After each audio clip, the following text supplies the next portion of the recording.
ನಾಳೆ ವರ್ಷದ 2ನೇ ಮತ್ತು ಕೊನೆಯ ಚಂದ್ರಗ್ರಹಣ, ಖಗ್ರಸ ಚಂದ್ರಗ್ರಹಣದ ಏನು ಶುಭ ಅಶುಭ ಫಲಗಳು ಯಾವ ರೀತಿಯಾಗಿರುತ್ತೆ, ಮತ್ತು ನಾಳೆ ವೀಕೆಂಡ್ ಅಂತ ನೀವು ದೇವಸ್ಥಾನಕ್ಕೆ ಹೋಗ್ತೀವಿ ಅಂತಂದ್ರೆ ನಗರದಲ್ಲಿ ದೇವಸ್ಥಾನಗಳು ಓಪನ್ ಇರತ್ತಾ ಇರಲ್ವಾ, ಹಾಗೇನೆ ಈ ಚಂದ್ರಗ್ರಹಣ ಎಷ್ಟು ಪರಿಣಾಮಕಾರಿಯಾಗಿರುತ್ತೆ ಮತ್ತೆ ಈ ಚಂದ್ರಗ್ರಹಣವನ್ನ ನಾವು ಯಾವ ರೀತಿಯಾಗಿ ಆಚರಿಸಬೇಕು, ಇದನ್ನೆಲ್ಲ ತಿಳಿಸ್ಕೊಡ್ಲಿಕ್ಕೆ ನಮ್ ಜೊತೆ ಇವತ್ತು ಕಾಡು ಮಲ್ಲಿಕಾರ್ಜುನ ದೇವಸ್ಥಾನದ ಪ್ರಧಾನ ಅರ್ಚಕರಿದ್ದಾರೆ. ಅವ್ರನ್ನ ಮಾತಾಡಿಸ್ತಾ ಹೋಗ್ತೀನಿ. ಗುರುಗಳೇ ನಮಸ್ತೆ. ನಾಳೆ ಗ್ರಹಣ ಇದೆ. ಸಾಕಷ್ಟು ಜನರಿಗೆ ಒಂದಿಷ್ಟು ಜನ ಭಯದಿಂದ ಓಡಾಡ್ತಾರೆ, ಒಂದಿಷ್ಟು ಜನ ಗ್ರಹಣ ಅಂತಂದ್ರೇನೆ ಭಯ ಪಡ್ತಾರೆ, ಇನ್ನೊಂದಿಷ್ಟು ಜನ ಸೈನ್ಸ್ ಅನ್ನ ನಂಬುವವರು ಗ್ರಹಣ ಅಂದ್ರೆ ನಂಬಿಕೆನೆ ಇಟ್ಕೊಳ್ಳಲ್ಲ. ನೀವೇನ್ ಹೇಳ್ತೀರಾ ಈ ನಾಳೆ ಚಂದ್ರಗ್ರಹಣದ ಬಗ್ಗೆ? ನಮ್ಮ ಭಾರತ ದೇಶದಲ್ಲಿ ಕಾಣಿಸ್ತಾ ಇರೋದ್ರಿಂದ ಆಚರಣೆ ಇದೆ, ಗ್ರಹಣ ಆಚರಣೆ ಇರೋದ್ರಿಂದ ಇಂದಿನ ಪದ್ಧತಿ ಹೆಂಗ್ ನಡ್ಕೊಂಡ್ ಬಂದಿದ್ಯೋ ಅದೇ ತರ ನಡೆಯುತ್ತಮ್ಮ. ಇವಾಗ ನಾಳೆ ಒಂದು 7 ಗಂಟೆಗೆ ಇಲ್ಲಿ ದೇವಸ್ಥಾನ ಕ್ಲೋಸ್ ಮಾಡ್ತೀವಿ. ವಿಶೇಷವಾಗಿ ಒಂದು 6 ಗಂಟೆಗೆ ವಿಶೇಷ ಸಂಕಲ್ಪ ಮಾಡಿ 6:30 ಮಹಾಮಂಗಳಾರತಿ ಪೂಜೆಗಳಿರುತ್ತೆ. ಅರ್ಚನೆ ಆಗಿ ಮಹಾಮಂಗಳಾರತಿ ಪೂಜೆ ಆಗಿ 7 ಗಂಟೆಗೆ ಕ್ಲೋಸ್ ಮಾಡ್ತಾರೆ. ದರ್ಬೆ ಬಂಧನಲ್ಲಿ ಕ್ಲೋಸ್ ಮಾಡಿ 9:56 ಗ್ರಹಣ ಶುರು ಆಗುತ್ತೆ. 1:30 1:23 ಗ್ರಹಣ ಇದೆ.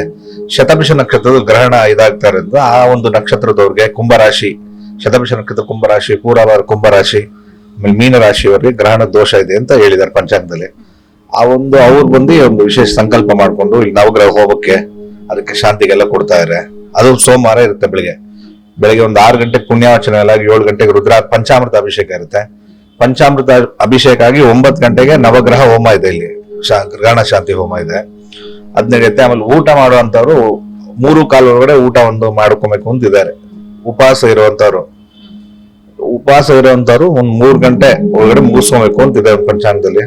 ಅದು ಮಾಡ್ಬೇಕಾಗುತ್ತೆ. ಹಾ, ಒಂದಿಷ್ಟು ಜನ ಏನು ಬಾಣಂತಿಯರು ಇರ್ತಾರೆ, ಮತ್ತೆ ಪ್ರೆಗ್ನೆಂಟ್ ಲೇಡಿ ಇರ್ತಾರೆ, ಮತ್ತೆ ಸಾಕಷ್ಟು ಏಜ್ ಆಗಿರುವವರು ಇರ್ತಾರೆ. ಅವರು ಮತ್ತೆ ಮಕ್ಕಳು ಯಾವ ರೀತಿಯಾಗಿ ಏನು ಊಟ ಉಪಚಾರಗಳನ್ನಿರ್ಬೋದು ಅಥವಾ ವಾತಾವರಣದಲ್ಲಿ ಹೊರಗಡೆ ಗ್ರಹಣ ಸಮಯದಲ್ಲಿ ಹೋಗುವಂತದ್ದಿರ್ಬೋದು, ಯಾವ ರೀತಿಯಾಗಿ ಆಚರಿಸಬೇಕು? ಗ್ರಹಣ ಸಮಯದಲ್ಲಿ ಈಚೆ ಬರಬಾರ್ದು ಅಂತಾನೆ ಹೇಳ್ತಾರೆ. ಮನೇಲೆ ಇರ್ಲಿ ಅವ್ರ ಮಕ್ಕಳು, ಆಮೇಲೆ ಪ್ರೆಗ್ನೆಂಟ್ ಆಗಿರೋರು, ವಯಸ್ಸಾದವ್ರಿಗೆಲ್ಲ ಆಗ್ತಿರೋಲ್ಲ ಆಹಾರ ಸೇವಿಸ್ಬೋದು. 7:30 ಒಳಗಡೆ ಮುಗಿಸ್ಕೊಂಡ್ಬಿಟ್ರೆ ತುಂಬಾ ಒಳ್ಳೇದು. ಮುಗಿಸಿ ಒಂದು ಗ್ರಹಣ ಸ್ಟಾರ್ಟ್ ಆದಾಗ ಒಂದು ದೀಪ ಅಂಟಿಸೊಂದು ಪ್ರಾರ್ಥನೆ ಮಾಡ್ಕೊಂಡು ಓಂ ನಮಃ ಶಿವಾಯ ಅಂತ ಜಪ ಮಾಡಿದ್ರೆ ಆಯ್ತು. ಓಂ ಚಂದ್ರಾಯ ನಮಃ ಅಂತ ಒಂದು ಮನಸ್ಸಲ್ಲಿ ಸಂಕಲ್ಪ ಮಾಡ್ಕೊಂಡು ಜಪ ಮಾಡ್ತಾ ಇದ್ರೆ ಅವ್ರ ಕೈಲಿ ಎಷ್ಟಾಗುತ್ತೋ ಅಷ್ಟು ಮಾಡ್ಕೊಂಡು, ಆಮೇಲೆ ಗ್ರಹಣ ಬಿಟ್ಮೇಲೆ ಮಾರನೇ ದಿವಸ ದೇವಸ್ಥಾನಗಳಿಗೆ ಹೋಗಿ ಒಂದು ತೀರ್ಥ ಬಂದ್ರೆ ಒಳ್ಳೇದು. ಹಾ, ಇನ್ನು ಬಹುಶಃ ನಾಳೆ ರಾತ್ರಿ ಏನು ಚಂದ್ರ ಗ್ರಹಣ ಸ್ಪರ್ಶ ಆಗುವ ಕಾರಣದಿಂದಾಗಿ ಬಹುತೇಕ ನಗರದ ಎಲ್ಲಾ ದೇವಸ್ಥಾನಗಳು ಸಂಜೆ ಹೊತ್ತಿಗೆ ಕ್ಲೋಸ್ ಆಗಲಿದೆ. ಹಾಗೇನೆ ನಮ್ಮ ಕಾಡು ಮಲ್ಲಿಕಾರ್ಜುನ ದೇವಸ್ಥಾನ ಸಾಕಷ್ಟು ಪ್ರಸಿದ್ಧ ದೇವಾಲಯಗಳಲ್ಲಿ ಇದು ಕೂಡ ಒಂದು. ನಾಳೆ ಯಾವ ಸಮಯಕ್ಕೆ ಕ್ಲೋಸ್ ಆಗಿದೆ, ಎಲ್ಲಿಯವರೆಗೂ ದರ್ಶನಕ್ಕೆ ಅವಕಾಶ ಸಿಗುತ್ತೆ? 7 ಗಂಟೆಗೆ ಕ್ಲೋಸ್ ಆಗ್ಬಿಡುತ್ತೆ. 6:30 ಒಂದು ಮಹಾಮಂಗಳಾರತಿ ಆದಿಕ ತಕ್ಷಣ ಕ್ಲೋಸ್ ಮಾಡ್ಬಿಡ್ತಾರೆ. 7 ಗಂಟೆಗೆ ಸೇವೆ ಬರೋವರೆಗೂ ಕೊಡ್ತಾ ಇರ್ತಾರೆ. ಒಂದು 8 ಗಂಟೆವರೆಗೂ ಕೊಡ್ತಾರೆ. ಅದಾದ್ಮೇಲೆ ಅವರು ಹೊರಟೋಗ್ತಾರೆ, ಕ್ಲೋಸ್ ಮಾಡ್ಬಿಡ್ತಾರೆ ದೇವಸ್ಥಾನ. ಮಾರನೇ ದಿವಸ ಒಂದು 6 ಗಂಟೆ 5 ಗಂಟೆಗೆ ತೆಗೆದು ಎಲ್ಲ ಫುಲ್ ಎಲ್ಲ ಇದ್ ಮಾಡ್ಕೊಂಡು ಅಭಿಷೇಕ ಮಾಡ್ಕೊಂಡು ಜಲಾಭಿಷೇಕ ಆಗುತ್ತೆ ಫಸ್ಟ್. ಆಮೇಲೆ ಎಲ್ಲ ದೇವ್ರಿಗೂ ಕ್ಷೀರಾಭಿಷೇಕ ಆಗಿ, ಚಂದ್ರನ್ ವಿಶೇಷವಾಗಿ ಕ್ಷೀರಾಭಿಷೇಕ ಆಗಿ, ಈಶ್ವರನ್ಗೆ ಕ್ಷೀರಾಭಿಷೇಕ ಆಗಿ 7 ಗಂಟೆಗೆ ಕರೆಕ್ಟ್ ಆಗಿ 7:30 ಪಂಚಾಮೃತ ಅಭಿಷೇಕ ಆಗುತ್ತೆ. 8:30 ಹೋಮದ ಸಂಕಲ್ಪ ಎಲ್ಲ ಆಗಿ 8:30 ಒಂದು 11 ಗಂಟೆ ಪೂರ್ಣಾವತಿ ಇರುತ್ತೆ. ನವಗ್ರಹ ಪೂರ್ಣಾವತಿ ಆಗುತ್ತೆ. ಪೂರ್ಣಾವತಿ ಆದ್ಮೇಲೆ ಪ್ರಸಾದ ವಿನಿಯೋಗ ಕೊಡ್ತಾರೆ. ಇನ್ನು ಕ್ಲೋಸ್ ಮಾಡಿದಂತಹ ಸಂದರ್ಭದಲ್ಲಿ ದೇವರಿಗೆ ಏನಾದ್ರೂ ಗರಿಕೆ ಇಡುವಂತದ್ದು ಅಥವಾ ಚಂದ್ರಗ್ರಹಣ ತಲುಪದೇ ಇರುವ ರೀತಿಯಲ್ಲಿ ಏನಾದ್ರೂ ಬಂಧನಕ್ಕೆ ಏನಾದ್ರೂ ದೇವರನ್ನ ದರ್ಬೇಲಿ ಇಟ್ಟು ನೀರಿಗೆ ಎಲ್ಲರಿಗೂ ದರ್ಬೇಲಿ ಇಟ್ಟು ಒಂದು ದರ್ಬಾ ಬಂಧದಲ್ಲಿ ಇಟ್ಟು ಕ್ಲೋಸ್ ಮಾಡ್ತೀವಿ ನಾಳೆ.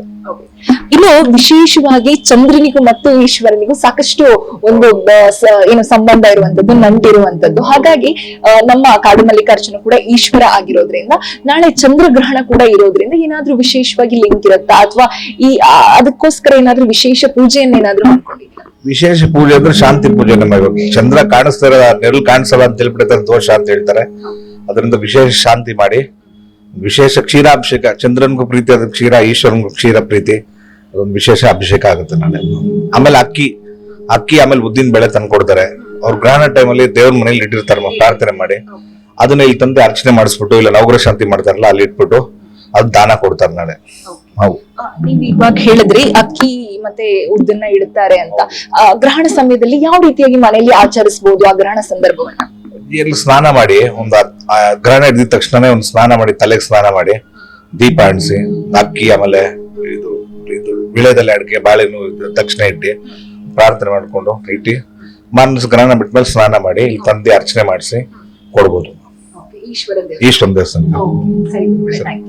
ಎಸ್, ನಾಳೆ ಚಂದ್ರಗ್ರಹಣ ಇರೋದ್ರಿಂದ ಸಾಕಷ್ಟು ಜನ ಭಯಭೀತಿಗೊಳಗಾಗಿರ್ತಾರೆ. ಇನ್ನೊಂದಿಷ್ಟು ಜನ ಸೈನ್ಸ್ ಅನ್ನ ನಂಬುವವರು ಕೂಡ ಒಂದಿಷ್ಟು ಜನ ಗ್ರಹಣದಿಂದ ದೂರ ಇರ್ತಾರೆ. ಗ್ರಹಣ ಅಂದ್ರೆ ಏನು ಆಗಲ್ಲ ಅನ್ನುವಂಥದ್ರಲ್ಲಿ ಇರ್ತಾರೆ. ಆದ್ರೆ ನಾಳೆ ಭಾರತದಲ್ಲಿ ಚಂದ್ರಗ್ರಹಣ ಗೋಚರ ಆಗುವ ಕಾರಣದಿಂದಾಗಿ ನಗರದ ಹಲವಾರು ದೇವಸ್ಥಾನಗಳು ಬಹುತೇಕ ಸಂಜೆಯಷ್ಟರಲ್ಲೇ ಕ್ಲೋಸ್ ಆಗ್ಲಿದೆ. ಯಾರಿಗೂ ಕೂಡ ನಾಳೆ ದೇವಸ್ಥಾನಕ್ಕೆ ಹೋಗ್ತೀವಿ ಅಂತಂದ್ರೆ ನಾಳೆ ಸಂಜೆಯ ಮೇಲೆ ದರ್ಶನಕ್ಕೆ ಅವಕಾಶ ಇರೋದಿಲ್ಲ. ಜೊತೆಗೆ ಮನೆಯಲ್ಲಿ ಊಟ ಉಪಚಾರವನ್ನ ಕೂಡ ಇಂತಹ ಸಮಯದಲ್ಲೇ ಮುಗಿಸ್ಕೊಂಡಿರ್ಬೇಕು.